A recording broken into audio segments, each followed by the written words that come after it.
नमस्कार, मैं आनंद। आप देख रहे हैं राष्ट्रीय दृष्टि। आज हमारे साथ जो शख्स बैठे हैं उनका नाम है डॉक्टर रमेश साहब।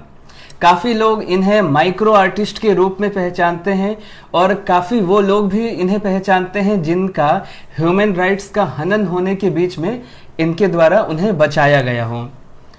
International human rights and anti crime organisation के चेयरमैन। हम आपको बता दें कि वर्ल्ड रिकॉर्ड्स में 5 खिताब इनके नाम हैं।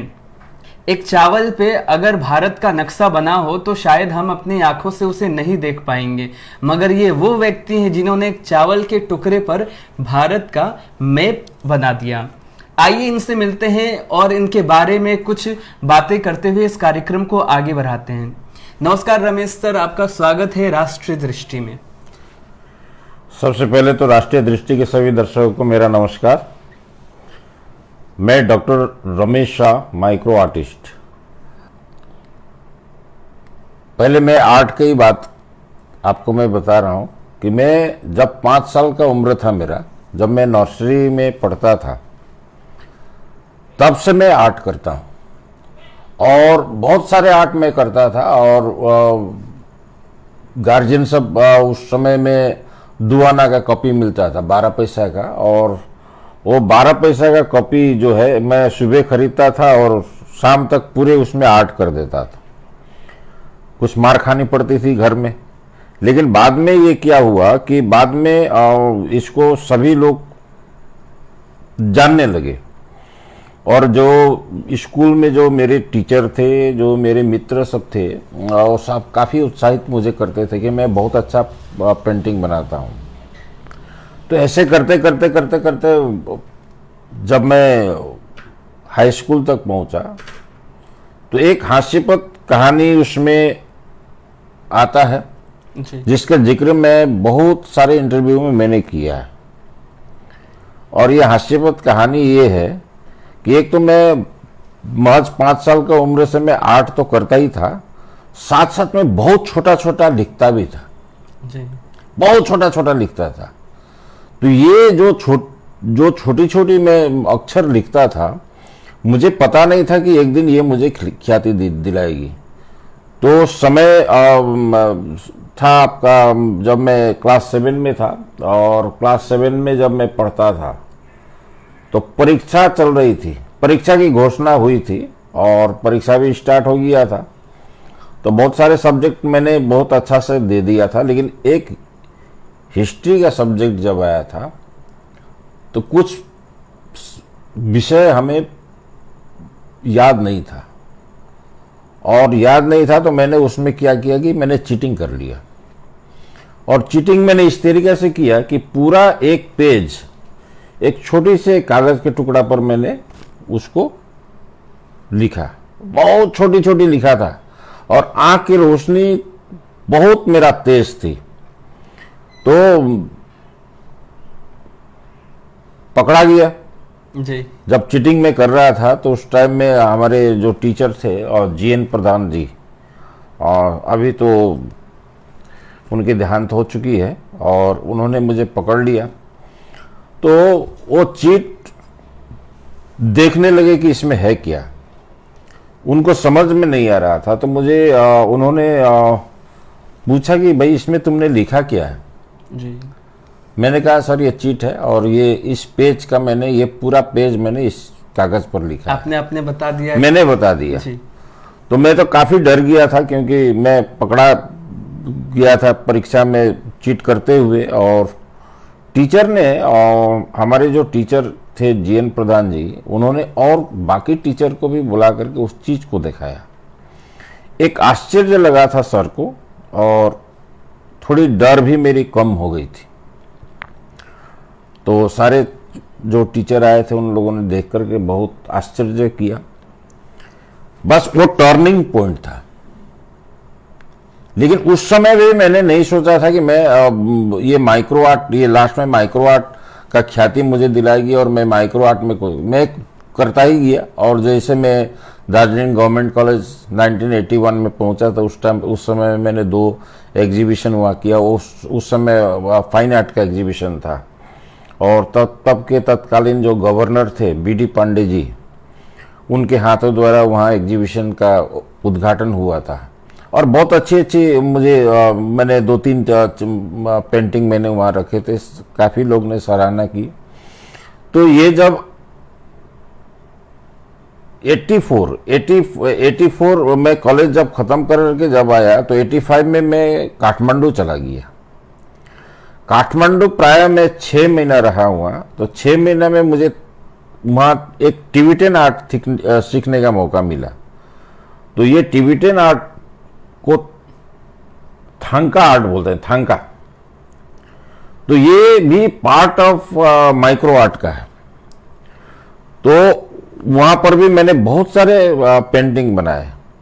बहुत सारे पेंटिंग जो है, कुछ लोग विदेश के थे वो लोग ले गए, कुछ लोग काठमांडू में मेरे मित्र थे उन लोगों ने रख लिया। तो उसके बाद जब मैं रिटर्न फिर आया वेस्ट बंगाल और दार्जिलिंग में, जन्म हुआ था मेरा मिरिक में और मैं मिरिक में ही पला बढ़ा। एजुकेशन मेरा दार्जिलिंग गवर्नमेंट से हुआ। उसके बाद में 88 में मैं फिर सिलीगुड़ी आ गया। सिलीगुड़ी आने के बाद में उस समय मेरे आर्थिक अवस्था भी बहुत दयनीय थी और प्राय मैंने कम से कम 8-10 साल मैंने पेंटिंग छोड़ दिया था 1994 में। लेकिन एक चीज है कि आर्ट मैंने, मेरे जो पोजीशन था, मेरी जो उस समय में समस्या थी उसके कारण मैंने छोड़ा था, लेकिन दिल में मेरा आर्ट बसता था, बसा हुआ था। और मैं हमेशा जब भी सोता था, जब भी जगता था, कहीं भी जाता था तो मेरे आर्ट, मैं अनुभव करता था कि मैं आर्ट कर रहा हूं और मैं ये आर्ट बना रहा हूं, ये आर्ट ऐसा बना रहा हूं, ये हमेशा रहता था, जिज्ञासा मन में रहता था। थी। 1994 में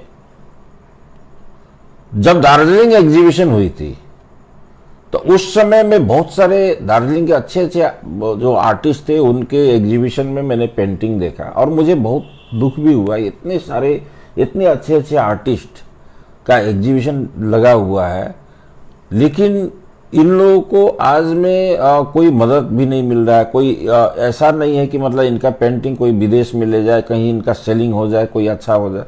एक पेंटिंग बनता था, एग्जीबिशन में लोग जाते थे, वाहवाही करते थे। तो एक आर्टिस्ट के लिए वाहवाही सबसे बड़ी चीज नहीं है, आर्थिक भी सपोर्ट होना चाहिए। तो ये देख करके मैंने ये सोचा था कि मैं एक ये फाइन आर्ट के साथ साथ में मैं दूसरा कुछ ऐसा करूं जो मेरा जो पहचान है जो अलग हो। तो उस समय में मैंने तय नहीं किया था कि मैं माइक्रो आर्ट करूंगा, लेकिन मेरे मन में था कि मैं एक अलग स्थान में बनाऊंगा। तो जब 1994 में जब मैं सिलीगुड़ी में 88 में तो आया, तो 1994 में मैंने माइक्रो आर्ट के लिए मैंने शुरू किया। तो मैंने सोचा कि चलो कम से कम चावल के दाने पर ही आर्ट करते हैं। तो सबसे पहले मैंने जब यहाँ माइक्रो आर्ट शुरू किया तो एक चावल के दाने पर हिंदी सिनेमा जगत के 15 गायक कलाकार का नाम मैंने लिख दिया, जिसमें लता मंगेशकर, मुकेश जी, रफ़ी जी, किशोर कुमार, बापी लहरी, आशा भोसले, बहुत सारे लोग का 15 गायक कलाकार का नाम लिखा। तो सबसे पहले मेरा, उसके बाद में काफ़ी लोग सराहना करने लगे और सबसे पहले मेरा जो इंटरव्यू हुआ और मेरे जो अखबार में छपी वो दैनिक बसुमती थी। दैनिक बसुमती में छपने, उस समय में उस दैनिक बसुमती की बहुत नाम था और बहुत पॉपुलर पत्रिका थी। तो दैनिक बसुमती में मेरी छपी थी। उसके बाद में मेरे पीछे मुड़ के कभी देखा नहीं। उसके बाद में लगातार मैं काम करते चला गया। तो आपको मैं बता दूं कि अभी तक मैंने माइक्रो आर्ट में बहुत सारे काम किए हैं, बहुत सारे आर्ट मैंने बनाए हैं। प्राय अभी मेरे पास में 2000 से ज्यादा माइक्रो आर्ट है। तो मैं अभी वर्ल्ड रिकॉर्ड का बात बोलता हूं। तो इसी क्रम में मैं कुछ ऐसा करना चाहता था कि जो अद्भुत हो, लोग मेरे कारनामे को देख करके दांतों तले अंगुली दबा लें। तो मैंने क्या किया कि एक चावल के दाने पर 115 बार भारत का मानचित्र बनाया है, ये विश्व रिकॉर्ड है। ये 115 बार आपने बनाया था? एक चावल के दाने पर 115 बार भारत का मानचित्र। तो ये भी मैंने जब बनाया तो ये नेकेड आई से बनाया, नग्न आंख से बनाया इसको। तो अभी भी है मेरे पास में 115 भारत का मानचित्र एक चावल के दाने पर है। उसके बाद में मैंने एक सरसों के दाने में पूरा विश्व का मानचित्र बनाया, जिसमें आपका 3 महासागर का नाम भी उसमें लिखा हुआ है।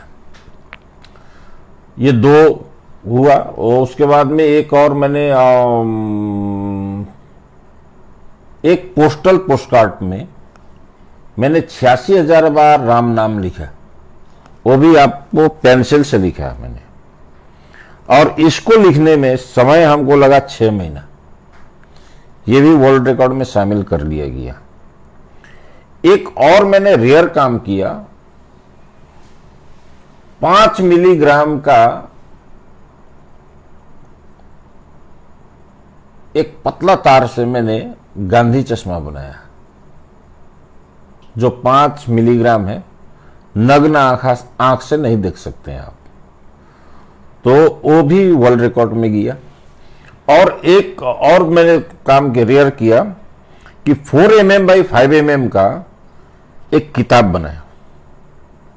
ऐसे तो बहुत सारे मैंने किताब बनाए, माइक्रो आर्ट के तरफ से हिस्ट्रिकल प्लेसेस को लेकर के बनाया, एनिमल को लेकर के बनाया, बहुत सारे आरती संग्रह, बहुत छोटा छोटा किताब मैंने बनाया।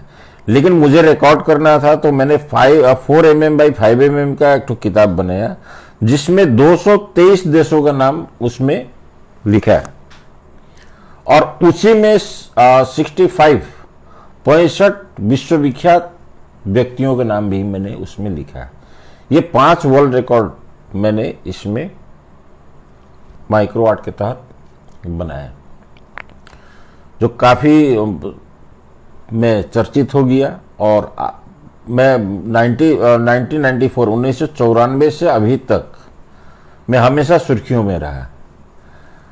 और मेरे आर्ट करने का जो मकसद होता है, ये मेरे जो पूरे वर्ल्ड, पूरे विश्व में जो घटना होती है उस पर मैं काम करता हूं। जैसे कि कारगिल वार हुआ था, तो कारगिल वार को मैंने अपनी सेना, हमारे देश के सेना को हौसला अफजाई करने के लिए मैंने चावल के दानों पर पूरे कारगिल युद्ध का दृश्य मैंने बनाया। ये बहुत लोगों ने सराहना की, मीडिया में भी लोगों ने इसको अच्छा से प्रमुखता से स्थान दिया। इसके बाद में इराक वार हुआ, इराक वार का मैंने सीरीज बनाया, चावल के दाने पर बनाया, और ऐसे बहुत सारे बनाए। और सबसे बड़ी बात है कि ये सद्दाम हुसैन का फांसी जब हुआ तो फांसी का चित्र भी बनाया था मैंने, अभी भी है। सद्दाम हुसैन का चित्र भी बनाया और फांसी का वो भी चित्र बनाया था। तो वो ईरान के जो रिलेटेड एक विषय लेकर के उसको भी मैंने एक सीरीज बनाया था। अब आइए, हमारा इंडिया में जो वंदे मातरम गीत के लिए जब विवाद हुआ जी, तो जब विवाद हुआ तो मैंने पूरे वंदे मातरम गीत जो है एक चावल के दाने पर लिख दिया। उसी प्रकार से राष्ट्रीय गान का विवाद हुआ तो मैंने राष्ट्रीय गान भी एक चावल के दाने पर लिख दिया। अब आइए, 7 वंडर्स में जब ताजमहल को लिए जब प्रचार चल रहा था, उस समय मैंने अपने नाखून पर ताजमहल बना करके मैंने वोट मांगा था। तो ऐसे बहुत सारे मैंने कारनामे किए हैं। अभी हाल फिलहाल में ये 2021 15 अगस्त का दिन में मैंने एक मानव बाल, एक केस के टुकड़े पर मैंने तिरंगा बना दिया, जो माइक्रोस्कोप से आप देख सकते हैं। एक बाल पर मैंने तिरंगा बना दिया। इससे पहले एक बाल पर मैंने 10 बार इंडिया लिखा था। वो भी काफी चर्चा में, अभी भी अखबार में अब अखबार का कटिंग मैंने रखा है। तो इतने सारे आर्ट मैंने किए, तो अभी ये सिलसिला चल ही रहा है। नाखून के ऊपर में भी बहुत सारे मैंने आर्ट बनाए, और मैं नाखून पर भी बहुत फेमस हूँ। बहुत सारे आर्ट मैंने बनाए, ऐतिहासिक आर्ट बनाया, बहुत घटना दुर्घटनाओं का चित्र मैंने बनाया। तो ऐसे ही चल रहा है। काफ़ी कुछ आपने बताया पूरे यात्रा के बारे में, और जो भी वर्ल्ड रिकॉर्ड्स आपके द्वारा कायम किए गए हैं और जो वर्ल्ड रिकॉर्ड किया गया है उसके बारे में आपने बताया। कह सकते हैं कि इंटरनेशनल लेवल पे आपने भारत का भी नाम रोशन किया है। बिल्कुल। आगे हम ये जानना चाहेंगे, जो international human rights and anti crime organisations है, तो ये जो एक माइक्रो आर्टिस्ट ह्यूमन राइट्स को सेव करने की दिशा में कैसे ये मोड़ कैसे आया? देखिए, छात्र जीवन से ही मैं एक अलग किस्म का इंसान रहा हूं, और मेरा बचपन से ही मेरा जो दिल है वो बहुत अजीब है। मैं जब कॉलेज गया तो छात्र जीवन से ही मैं राजनीतिक में ढुका, और उसके बाद में राजनीतिक में ढुककर या राजनीतिक में लग कर के मैंने सोशल एक्टिविटी के काम बहुत किया। बहुत सारे लोग को मैंने मदद किया। किसी को हॉस्पिटल ले जाना हो, किसी को कहीं असुविधा हो गया, किसी का जमीन लूटी गई उसके लिए लड़ाई लड़ना, बहुत सारे ऐसे मैंने करते गया। लेकिन मैंने ये पाया, मैं अच्छा वक्ता भी हूं और अच्छा मैंने राजनीतिक में भी अच्छा ही स्थान बनाया था, और लेकिन मुझे ये लगा कि मेरे जैसे आदमी के लिए राजनीतिक में कोई जगह नहीं है। इसलिए कि आज की जो राजनीतिक है और मेरी जो व्यवहार है उससे मेल नहीं खाता है। बहुत सारी चीज है, तो मैं मानव अधिकार से मैं जुड़ गया। मुझे ये लगा कि ये एक प्लेटफॉर्म है कि जहां से मैं उपेक्षित, लाचार और पीड़ित लोगों को मैं मदद कर सकता हूं, और मैंने किया भी। International human rights and anti crime का ऑर्गेनाइजेशन का मैंने स्थापना किया। यह अभी 5 से 6 साल होने जा रहा है अभी, और इतने द्रुत गति से ये ऑर्गेनाइजेशन को मैंने आगे ले गया कि आज देश का प्राय 26 स्टेट में हमारे जो ऑर्गेनाइजेशन है ये सेवारत है। इसका मूल उद्देश्य क्या था? मैंने ये सोच करके किया कि आज के युग में एक पीड़ित आदमी अगर किसी के पास में जाता है तो उसको मदद उतना नहीं मिलता है। मान लेते हैं कि एक काउंसलर के पास चला गया, उसका अपना घरेलू समस्या लेकर के काउंसलर के पास चला गया, तो काउंसलर का एक इमेज अलग है, क्योंकि उनको पूरे वार्ड का काम देखना होता है। उसी प्रकार से पंचायत भी है, तो पंचायत का भी बहुत सारे काम है। लेकिन अब वो लोग घरेलू मैटर हो या और सारे मैटर है, इस मैटर पर तो वो लोग काम नहीं कर पाते हैं। मतलब जो आदमी वह पीड़ित लोग जाता है वो संतुष्ट हो नहीं पाता है। तो मैंने ये सोचा था कि कम से कम एक ऐसा ऑर्गेनाइजेशन मैं बनाऊं जहां लोगों की समस्या को निदान हो और उसके जो आंसू है हमारे ऑर्गेनाइजेशन के तरफ से पहुंची जाए। और ये मैंने स्टार्ट किया, प्राय 6 साल हुआ। 6 साल में 26 स्टेट में चल रहा है। हजारों केस जो है हम लोगों ने सुलझाया, अपना ऑफिस में सुलझाया। विभिन्न देश के विभिन्न जगह, बहुत जगह ब्रांचेस हैं, बहुत जगह में हजारों केस को हम लोग ने सुलझाया। ये भी एक देशभक्ति हम मानते हैं। देशभक्ति इसलिए मानते हैं कि आज का समय में देश के विभिन्न अदालतों में करोड़ों जो केस पेंडिंग है, या भार उसको दिया जा रहा है अदालत के ऊपर में। कुछ हद तक हमने छोटा सा प्रयास किया कि इस जो अदालत की जो केस है इसके बोझ को कम करें।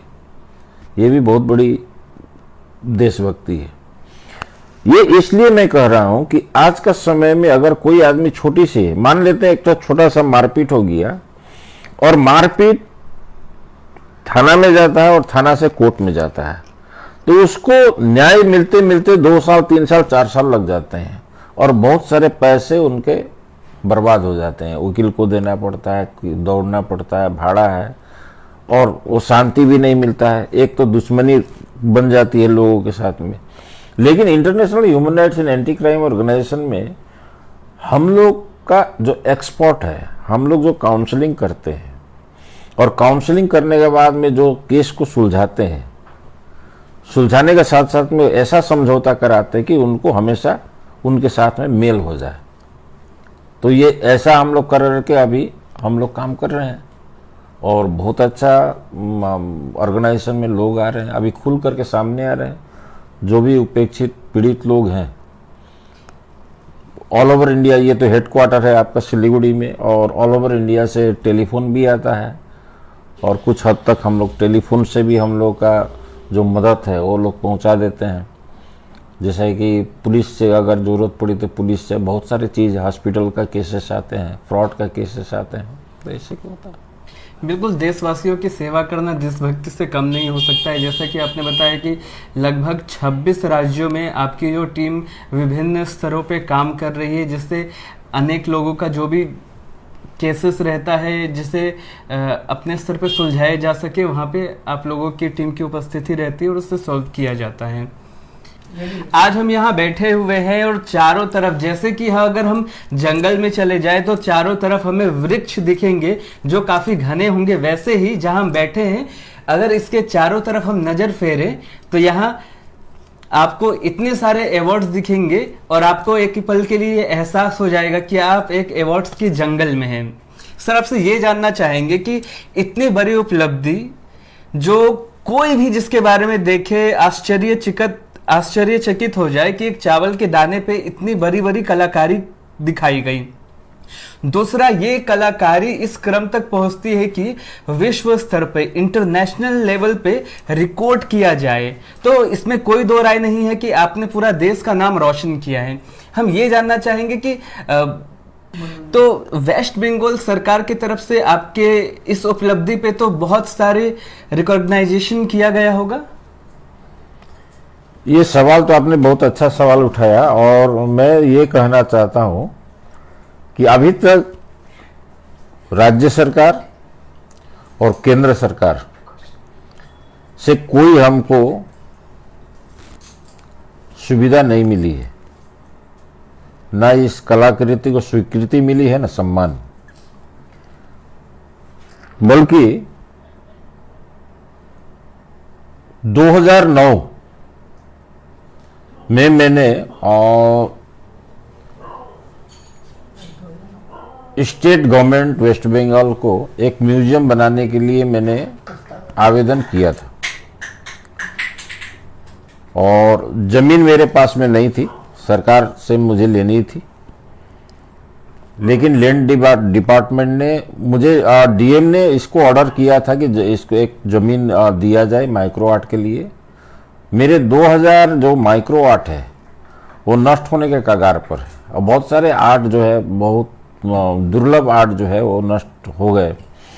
तो 2008 से 2022 तक मैंने लैंड डिपार्टमेंट में बहुत चक्कर काटे, लेकिन लैंड डिपार्टमेंट ने हमको जमीन नहीं दिया।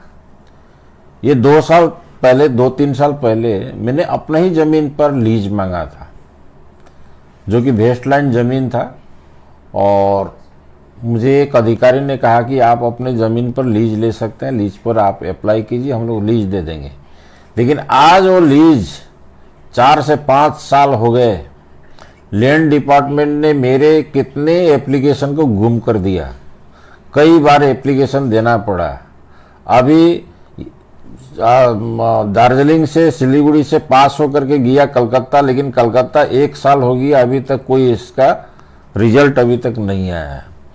मैं ये कहना चाहता हूं कि माइक्रो आर्ट म्यूजियम, मैंने इसलिए कहा था कि माइक्रो आर्ट म्यूजियम अगर सिलीगुड़ी या कहीं पर भी बनता है जहां टूरिस्ट प्लेस हो, एक तो टूरिस्ट के लिए बहुत अच्छा नया आयाम जुड़ेगी, दूसरी एक इंस्टीट्यूट होगा जहां हम माइक्रो आर्ट से रिलेटेड आर्ट, बहुत सारे आर्ट क्राफ्ट, उसके एक हम इंस्टीट्यूट कर सकते हैं। बहुत सारे लोग को अब ये धरोहर हम दे सकते हैं जो मैं जानता हूं, तो इसके लिए भी अच्छा होता है। और तीसरा बात यह है कि जो आर्टिस्ट को जगह नहीं मिल रही है, बहुत अच्छे अच्छे आर्टिस्ट हैं, इनके आर्ट जो है एक गैलरी रहता, तो गैलरी में लोग आते, लोग खरीद करके ले जाते, बहुत सारे उनको सुविधा मिलता, एक आर्थिक लाभ होता।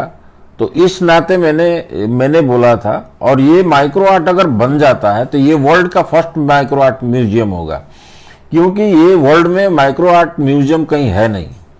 तो मैं सरकार से बहुत बार मैंने गुहार लगाई है, अभी थक चुका हूं मैं। और रही बात सम्मान की, तो जो लोगों ने मुझे जो सम्मान दिया है, इससे बड़ा सम्मान और कुछ हो नहीं सकता है। काफी लोगों ने मुझे उत्साहित किया, और मुझे यहाँ तक पहुँचाने में मीडिया कर्मी का भी बहुत, मीडिया के जो मेरे दोस्त थे सभी, उनको भी मैं धन्यवाद देता हूँ कि मेरे हर चित्र को मैंने जो काम किया समय समय पर उन लोगों ने प्रकाशित किया और मुझे यहाँ तक पहुँचाया। बिल्कुल, हम भी राज्य सरकार से अनुरोध करेंगे राष्ट्र दृष्टि के माध्यम से कि हो सकता है उनकी नज़र आप पर ना पड़ी हो, तो उनके द्वारा भी अगर इस पे सहयोग किया जाएगा, तो जैसा कि आपने बताया कि ये विश्व का पहला संग्रहालय होगा जहां पर माइक्रो आर्ट संबंधित ये रहेगा। तो कह सकते हैं कि भविष्य में और भी इस क्षेत्र में आर्टिस्ट आगे आएंगे तो देश का ही नाम रोशन होगा, और ये काफ़ी अच्छी बात है, और इसमें राज्य सरकारों को ध्यान देना चाहिए। पूरे एपिसोड के दौरान आपने बताया कि एक माइक्रो आर्टिस्ट के बारे में, जैसे कि मतलब एक आर्ट के रूप में कहा जाए तो मतलब गॉड गिफ्टेड कहा जा सकता है, क्योंकि आप नर्सरी से ही एक आर्ट से जुड़े हुए थे, जिसके लिए आपको डांट भी सुनना पड़ता था। आपने बचपन के बारे में बताया। फिर जो चावल पे आपने बताया था, मैंने थोड़ा बहुत मुझे जानकारी थी, मगर मैंने सोचा था कि वो एक भारत का मैप बनाया गया है, मानचित्र, मगर उसमें 100 से भी ज़्यादा है। मैं और ज़्यादा आश्चर्यचकित हो गया इस बात को जानकर। आगे जो मोड़ था, आपने बताया कि international human rights and anti crime organisation के फाउंडेशन के बारे में, और उसका जो भी प्रोसेस है, उसका जो फंक्शन है, उसके बारे में आपने बताया। एक महत्वपूर्ण चीज़ आपने बताई थी कि पॉलिटिक्स से छोड़कर इंटरनेशनल ह्यूमन राइट्स जो ऑर्गेनाइजेशन है उस तरफ आना।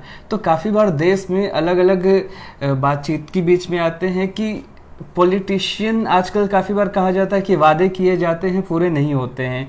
तो सच का साथ देना एक पॉलिटिशियन के लिए कितना ज़्यादा टफ हो सकता है, इस जवाब के साथ इस एपिसोड का एंडिंग करते हैं। एक पॉलिटिशियन को कुछ कहकर उस बात की वैल्यू रखना या अपने वर्ड्स को कायम रखना कितना ज़्यादा मुश्किल हो सकता है? बहुत काफ़ी मुश्किल है। और एक सोशल एक्टिविटी, ऐसे तो राजनीतिक करने वाले लोग भी सोशल एक्टिविटी करते हैं, और ये दोनों चीज़ एक ही है, लेकिन उसमें राजनीतिक है, और राजनीतिक में रह करके जब हम सोशल एक्टिविटी करते हैं तो वन साइड होता है, कुछ लोग पसंद करते हैं और कुछ लोग पसंद नहीं करते हैं।